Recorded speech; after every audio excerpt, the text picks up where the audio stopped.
Ito ang Lobo, Batangas. Kilala ang lugar na ito sa malinis na dagat, mga nakakamanghang tanawin, talagang paborito ng mga mahilig sa adventure at mag-road trip. Ngayon, magbabiyahe tayo at dadalhin ko kayo sa isang lugar kung saan nagtatagpo ang bughaw na dagat at luntiang kabundukan na sulit balikan. Pero bago namin marating ang lugar na ito, may mga lugar kaming nadaanan at ngayon lang namin napuntahan. Tara at samahan nyo kami sa aming panibago na namang adventure kasama ang ating mga kaibigan.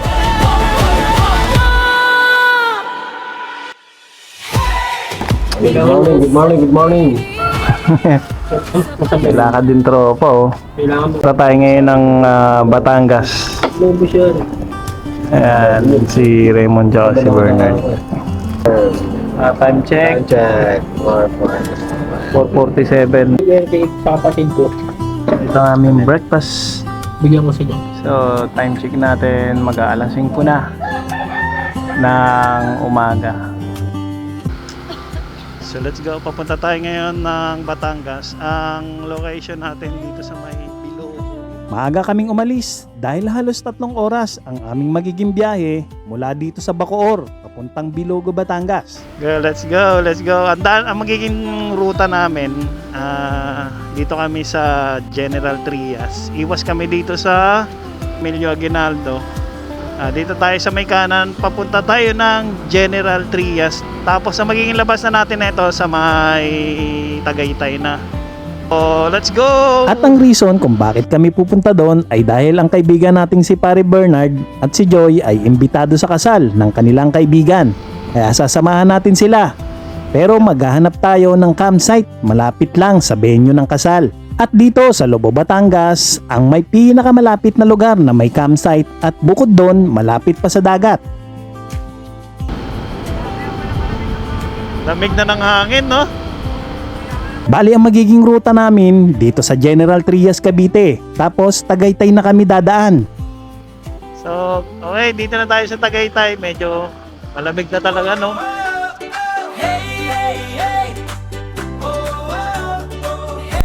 Dito na tayo, kaliwa na tayo sa kaliwa tayo, papunta kasi tayo ng Lemery. Medyo lumuwag eh. Tinga, sige nga, lugin mo. Yan, okay na. Tigpitan mo.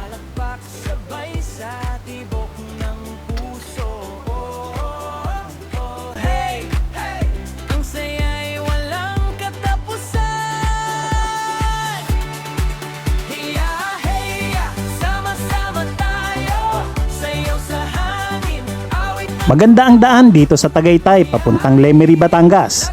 Madadaanan nyo din dito ang sikat na pasyalan, ang Fantasy World.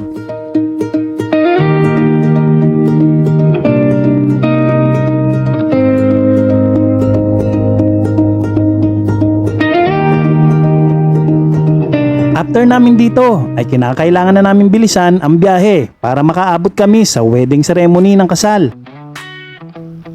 So guys, nandito na tayo sa Batangas. So dito yung venue ng kasal ng kaibigan namin. So sasamahan lang namin. At sa wakas, narating na namin ang venue ng kasal dito sa simbahan ng Santissima Trinidad. Dito mismo sa sentro ng Batangas City. SM City, Batangas pala. Siguro nandun na yata yung kinasal.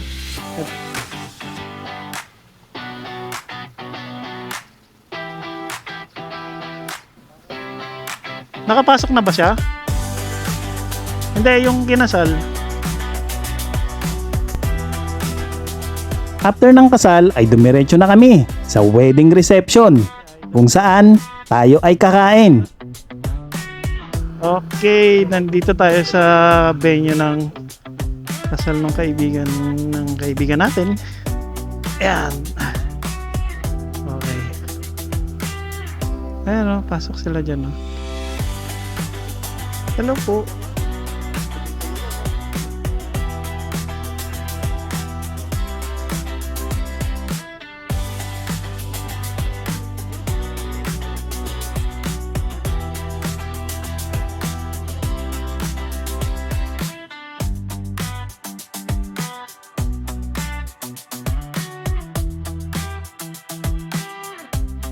Mula nga dito sa venue, ay naghahanap kami ng campsite na may pinakamalapit at ang napili nga namin ang Lily Beach Resort.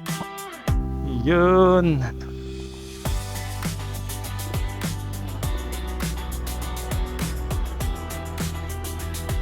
Grabe doon, no? Sikip. Oo, hindi pwede motor dito. Pero nakakadaan. Hindi na rin kami gaanong nagtagal dito dahil baka abutan kami ng dilim. Kaya maaga din kaming nagpaalam para pumunta sa Lobo, Batangas. Oy, ganda oh! Habang binabagtas namin ang kahabaan ng Taysan Lobo Road ay napahinto kami dito sa Barangay Bacau kung saan dito na magsisimula ang mga zigzag na daan.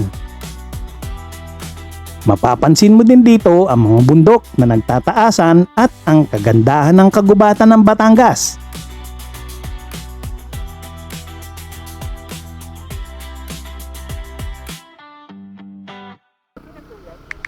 Lab 30 lab.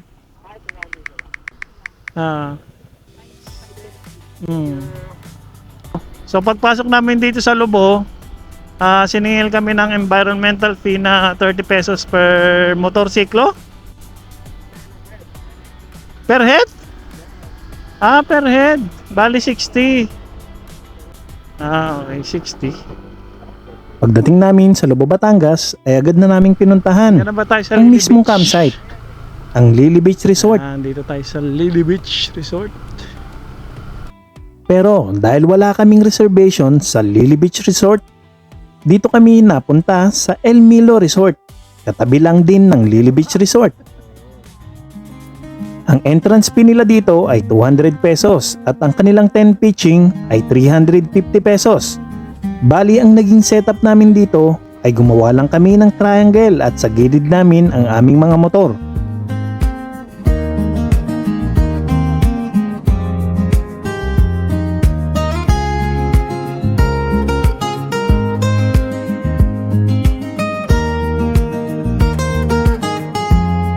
So, ayan. Naligaw lang kami dito. Ayan. So, ito yung dami nagka-camping dito. Ayan. Hanggang dun. Dun pa yung dagat. Pupunta pa kami dun mamaya. So, ayan. Ito yung tent ni Bernard. Ito yung kay Raymond. Ito yung kay Tam Jaelo. So, ayan. Naglagay lang kami dyan ng canopy. Ito yung motor ko. Dito ko lang nilagay. Yung setup namin. Ayan. Si Des, asawa ni Raymond. Si Joy, asawa ni Bernard. Oh, nahiniram love. Di ba gusto ni Raymond yan niramin?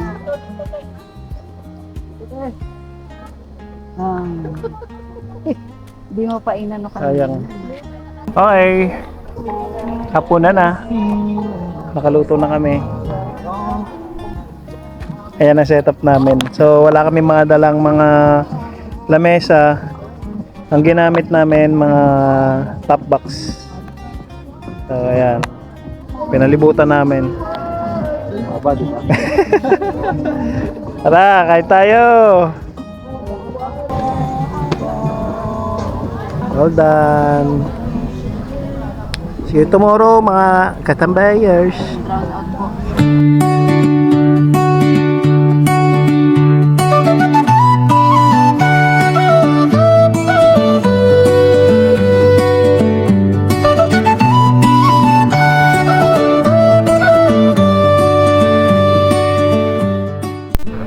Ayan. Good morning. Good morning. So mula dito sa aming pitching area, maglalakad kami kasi medyo malayo yung 5 minutes. medyo malayo yung pinakadagat. So itong place na to, iba na daw may-ari nito eh. Alright. Okay, ito ang aming breakfast. Nagluto si parang Raymond ng tuyo. itlog, and ari ko. Yun o. Sarap to. Pritong talong. So yan yung aming magiging breakfast for today. Ayan, breakfast for today. Itlog, tapos tuyo, tapos pritong talong. Solve na yan, no? Sunscreen, sige. One, Face cream. 2, 3.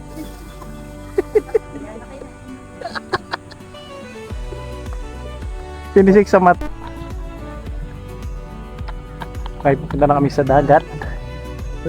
Kasama ang May dadaan mo na.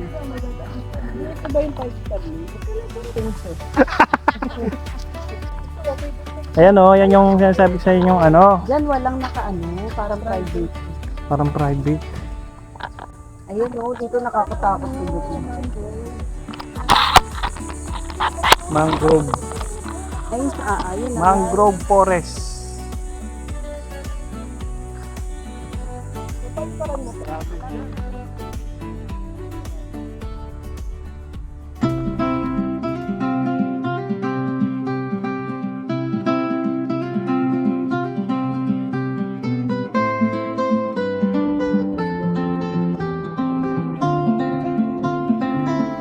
Mula sa kurbadang kalsada, preskong hangin, kabundukan at tanawin ng dagat. Tunay na sulit ang bawat kilometro ng biyahe.